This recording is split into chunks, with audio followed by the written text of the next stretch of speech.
Bonsoir, nous vous invitons à suivre avec nous un programme présenté par la Fédération des Églises Adventistes du 7e jour.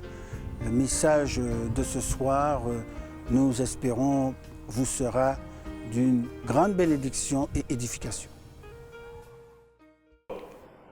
Bonsoir, je suis heureuse de vous retrouver ce soir, chers jeunes, chers enfants, chers parents et adultes aussi, bien sûr. L'histoire de ce soir, nous commençons avec un peu de mythologie. Avez-vous déjà entendu parler d'un jeune homme qui aimait se voir tellement qu'il restait des heures et des heures devant son visage qui se reflétait dans la rivière? Les jeunes filles essayaient de le charmer parce qu'il était beau, mais elles avaient tout le cœur brisé. Lui, il ne s'aimait que lui-même. Vous connaissez son nom? C'est exact, Narcisse. Son nom a à voir avec quelque chose de la nature. Vous aurez une image qui s'affiche à l'écran maintenant. Regardez bien. Il s'agit des narcisses, ou certains appellent ça des jonquilles. Mais la jonquille vient de la famille des narcisses. C'est une fleur qui est très belle, pas vrai? Mais avez-vous déjà vu des narcisses dans des bouquets ou dans des compositions? Non, pas vraiment. Parce qu'en fait, la narcisse ne va qu'avec elle-même. Quand on la met avec d'autres fleurs dans un bouquet, ça ne s'accorde pas. Ce n'est pas joli. Une narcisse est fière. Et dans l'histoire, Narcisse, il était fier et imbu de lui-même. Il était égocentrique. Il était arrogant. Et c'est de là que vient l'expression être narcissique. Ça veut dire se préoccuper tellement de soi qu'on ne peut pas aimer les autres. C'est impossible. On est tellement imbu de sa personne, on se préoccupe tellement de soi que c'est impossible pour nous de pouvoir penser au bien des autres. Vous connaissez quelqu'un qui était loin d'être narcissique, quelqu'un qui était désintéressé, qui a préféré l'humilité, pas l'humiliation, mais l'humilité. Ça veut dire prendre le temps de pouvoir accepter de n'être pas supérieur aux autres, de ne pas penser que les autres sont inférieurs à nous, de penser que je suis à tout le monde et que tout le monde est à moi. Ça veut dire quoi? Ça veut dire que je suis à la disposition, je suis disponible, je suis aimant, je suis serviable, je suis patient. Ces personnes, c'est Jésus. Et dans les évangiles, dans l'épître aux Philippiens, au chapitre 2, versets 4 à 5. Alors, je vous demandais de chercher à la maison. Philippiens, c'est dans le Nouveau Testament, chapitre 2, et nous allons lire, si vous voulez bien. Je vais vous entendre lire, même si vous savez que je ne vous entends pas, mais on s'entend, d'accord? Philippiens, chapitre 2, à partir du verset 3, pardon. Ne faites rien, par ambition personnelle, ni par vanité. Avec humilité, au contraire, estimez les autres supérieurs à vous-même. Que chacun, au lieu de regarder ce qui lui est propre, s'intéresse plutôt aux autres. Comment appliquer ce verset aujourd'hui? Je pense que ce serait en se posant une question. Comment cette semaine, je peux faire preuve d'humilité et d'amour envers les autres, comme Jésus l'a fait? On fait silence et on prie. Ferme les yeux. Seigneur Jésus, merci pour ton exemple. Merci de nous avoir montré que être comme Narcisse, c'est pas une bonne chose. Aide-nous à nous positionner, à vouloir savoir quelle sorte de fleur que nous voulons être.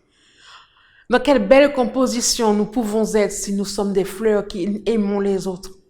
Aide-nous à vivre en harmonie les uns avec les autres. Au nom de Jésus. Amen. À très bientôt pour un autre message en 5 minutes.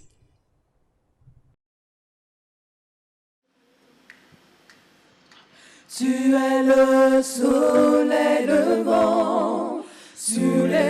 l'ombre de nos vies, le trésor que nous cherchons, perle de grand prix.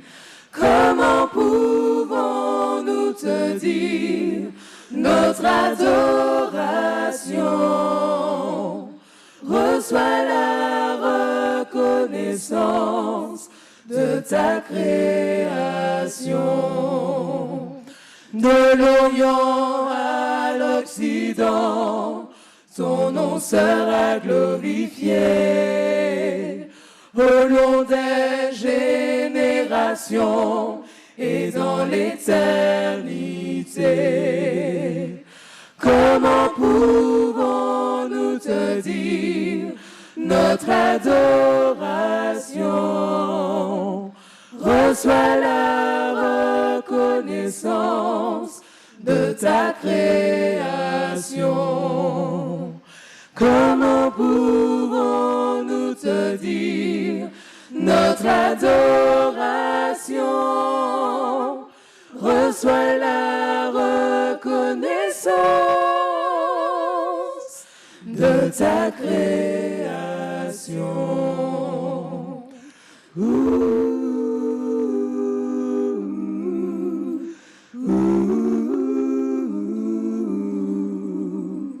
Reçois la reconnaissance de ta création.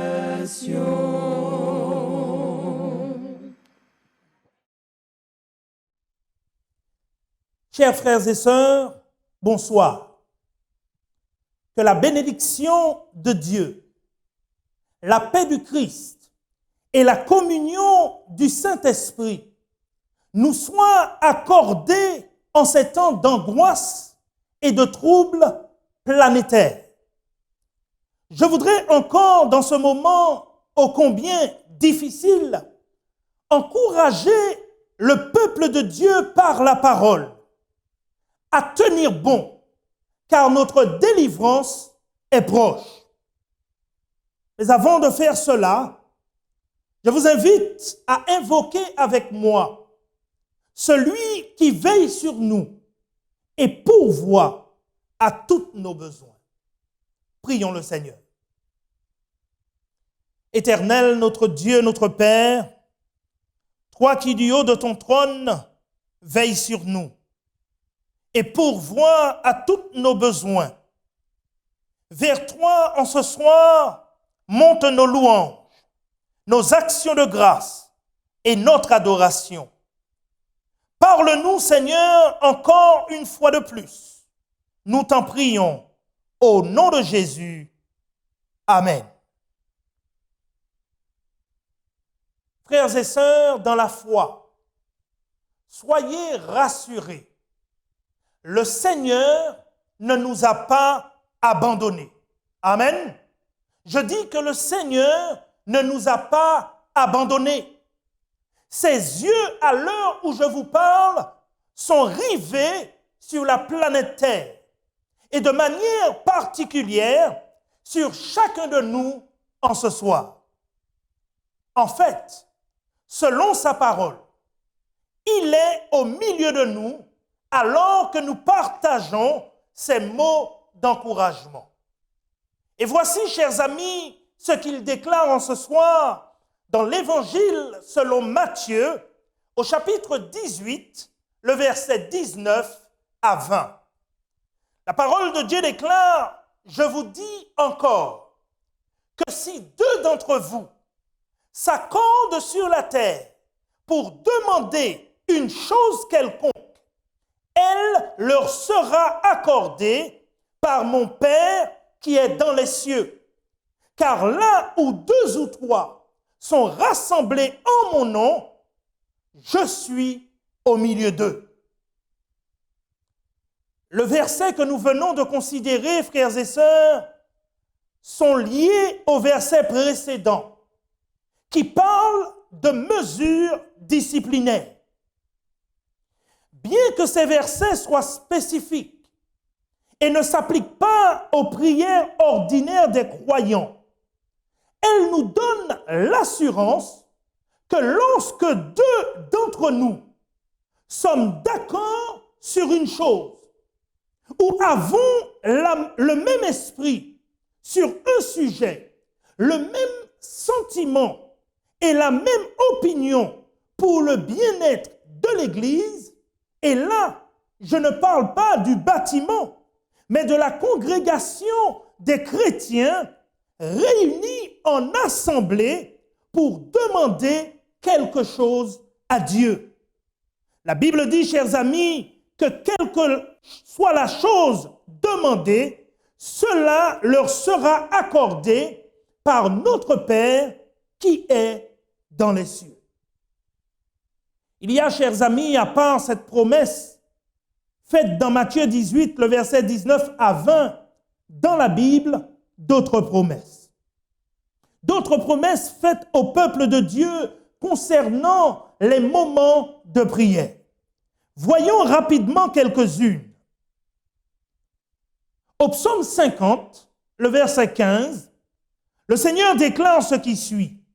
« Et invoque-moi au jour de la détresse, je te délivrerai et tu me glorifieras. » Dans Marc 11, le verset 24, Jésus dit, « C'est pourquoi, je vous le dis, tout ce que vous demanderez en priant, croyez que vous l'avez reçu et vous le verrez s'accomplir. » Dans 1 Jean 5, le verset 14 à 15, l'apôtre déclare, « Nous avons auprès de lui, c'est-à-dire auprès du Christ, nous avons auprès de lui cette assurance que si nous demandons quelque chose selon sa volonté, il nous écoute. Et si nous savons qu'il nous écoute, quelque chose que nous demandons, nous savons que nous possédons la chose que nous lui avons demandée. Et dans Jean 16, le verset 24, Jésus déclare, « Jusqu'à présent, vous n'avez rien demandé en mon nom. Jusqu'à présent, vous n'avez rien demandé en mon nom. Demandez et vous recevrez afin que votre joie soit parfaite. » Frères et sœurs, nous appuyons sur la promesse de Jésus. Nous pouvons avec assurance nous approcher de Dieu à tout moment par la prière et être sûrs d'être entendus et exaucés. Le temps, frères et sœurs, est à la prière. Et Dieu, selon sa parole, attend nos prières pour nous exaucer. Donc, frères et sœurs, rassemblons-nous. Rassemblons-nous. Bien que éloignés de corps, mais proches en esprit par le Saint-Esprit, sur les réseaux sociaux et les lignes téléphoniques, prions. Prions avec foi les uns pour les autres et prions pour le monde entier. Car la parole de Dieu déclare, la prière de la foi est d'une grande efficacité. Le Sauveur, frères et sœurs, en ces temps difficiles, appose son sceau et sa bénédiction sur les familles et les assemblées des fidèles en prière et en intercession sur les réseaux sociaux. Bien que tout dans le monde semble dire le contraire, je déclare en ce soir, chers amis, frères et sœurs, chers jeunes, que Dieu est au contrôle de ce monde et de son œuvre. Quand bien même les situations dans le monde semblent dire le contraire, notre Dieu est au contrôle de ce monde et au contrôle de son œuvre. Les choses, chers amis, sont exactement là où Dieu, dans son omniprésence, les avait vues. Notre Dieu n'est jamais pris au dépourvu par les événements, qu'ils surgissent dans le monde ou dans l'Église. Dieu n'est jamais pris au dépourvu.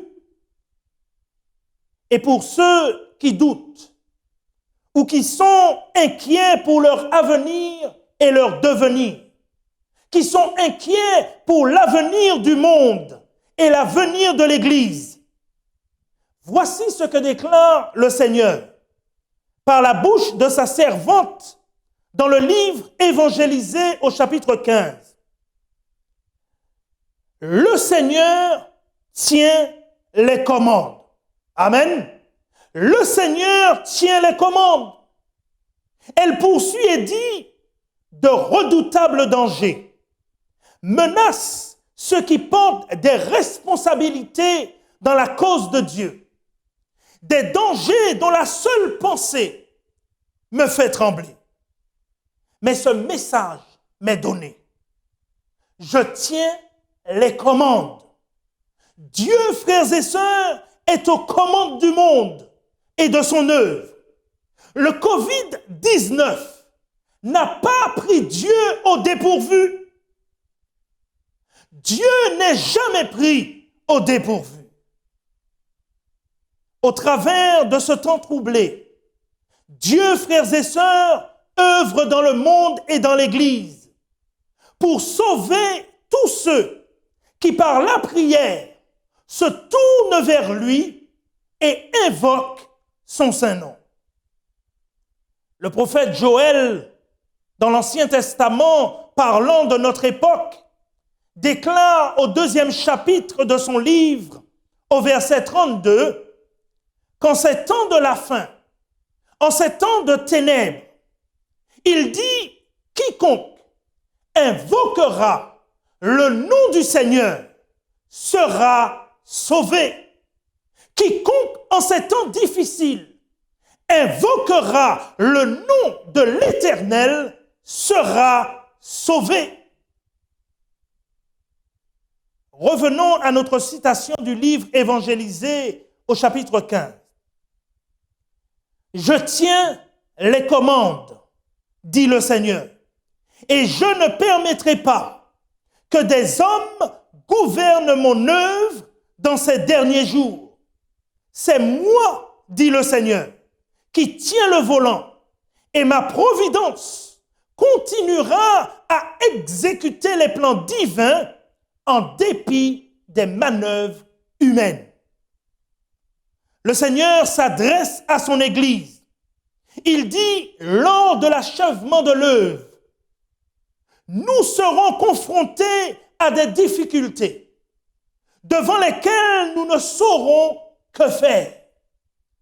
Mais n'oublions jamais que les trois grandes puissances du ciel, les trois grandes puissances du ciel, Père, Fils et Saint-Esprit, sont en action, qu'une main divine tient le volant et le Seigneur fera en sorte que ses desseins se réalisent. Frères et sœurs, le Seigneur est au contrôle de ce monde. Il est au contrôle de son œuvre. Nous n'avons rien à craindre de l'avenir, quand bien même tout semble noir aujourd'hui autour de nous. Nous n'avons rien à craindre de l'avenir, si ce n'est d'oublier comment Dieu nous a conduits dans le passé et les leçons qu'il nous a enseignées. Alors que nous attendons un confinement, frères et sœurs, la seconde venue du Seigneur, veillons, prions et travaillons avec le Seigneur. Le monde en ce temps troublé doit être averti de l'imminence du retour de Jésus. Il est de notre devoir, frères et sœurs, bien qu'en confinement, de prêcher la venue du Christ. Soyons clairs, frères et sœurs, bien que nous soyons en confinement, la mission n'est pas en confinement. Bien que nous soyons en confinement, la mission n'est pas en confinement. Engageons-nous sur les réseaux sociaux. Utilisons tous les moyens à notre disposition pour proclamer la vérité présente pour notre temps, afin qu'un grand nombre soit sauvé au nom de Jésus. Alors que je termine, je voudrais que vous reteniez 3 choses de ces paroles d'encouragement.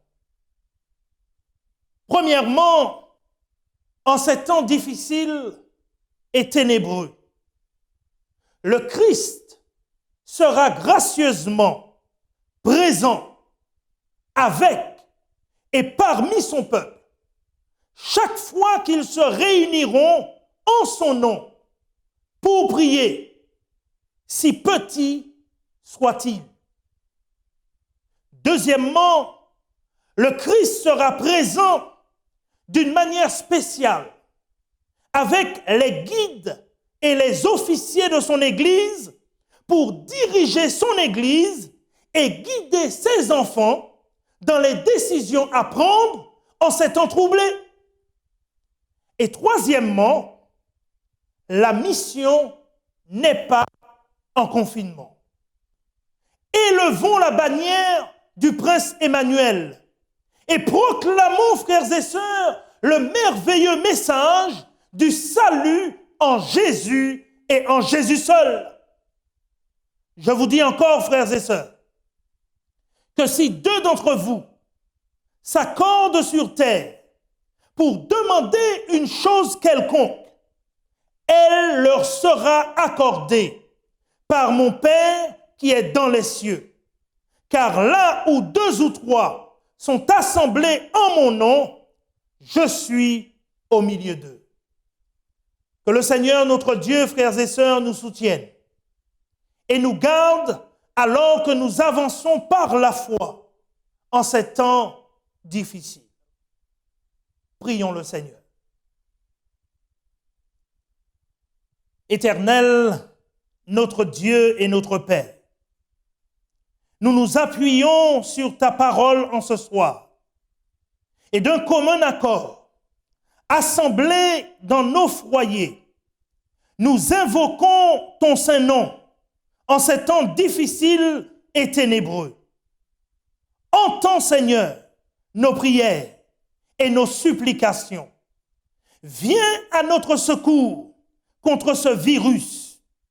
Réchauffe notre planète et détruis cet ennemi qui nous extermine l'une après l'autre à la surface de la terre.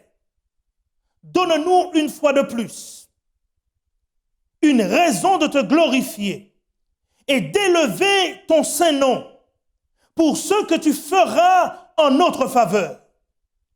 Exauce-nous du haut de ton trône, en accord avec tes plans et tes desseins pour nos vies.